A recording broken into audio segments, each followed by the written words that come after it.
I see everything from a cut on the finger to a urinary tract infection to a cold stop, and you know, if I think something's going on, take that time. But I think we are rushed a lot, not just at Coos County Family Health Services. This is a medical field-wide problem.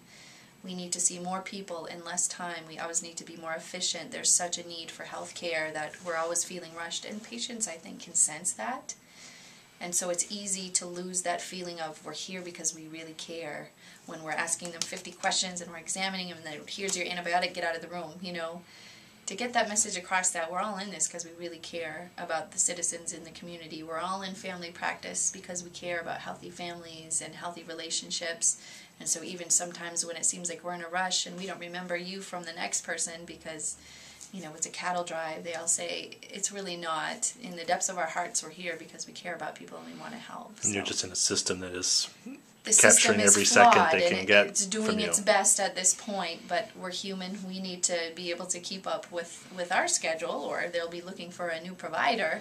But I haven't met a person here yet that doesn't practice medicine in this clinic because they care about people. That's why they went into it. They're not in it for the money, they're not in it for the glory, they're here because they care about it. Most of us go into the profession because we want to help people.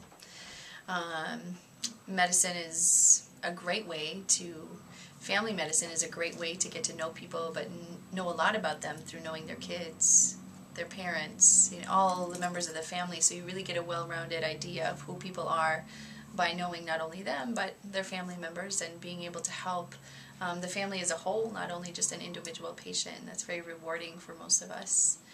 The area in particular, my husband grew up here, so once we had little small children, we needed some help, and we didn't have any help in California, so we moved back to the area, and our kids certainly love their grandparents, and we love being closer to family. He wanted to come back from day 2 that we moved out here. It was his idea to move there because he's a musician, so, you know, I got to try out California and see if I can make it big.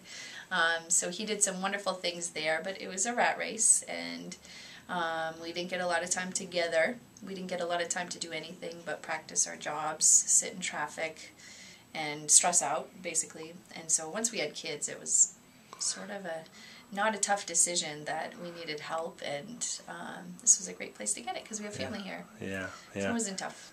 And it's a beautiful, wonderful area, and we, you know people here, and the people are great, and for years we all wish we could change that, but, you know, I would say preventative care is huge. A lot of times I feel like the patients are looking at, do I really need that? Do I really need those labs? Do I really need to come in once a year for my physical? It's so important. It gives us so much good information about their health.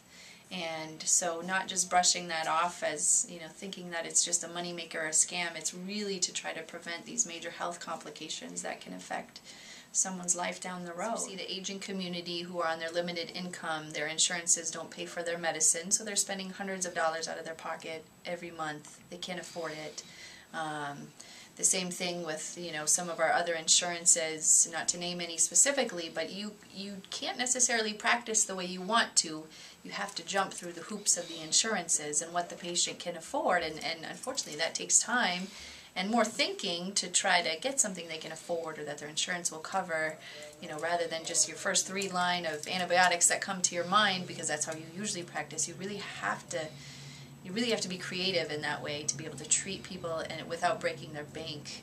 With 2 small kids, I've really had to say no to a lot of things because you're really pulled, and my family's most important to me, so that's where I try to place the emphasis, and then work down from there. If those needs are being met, then we might spread ourselves a little bit more thin.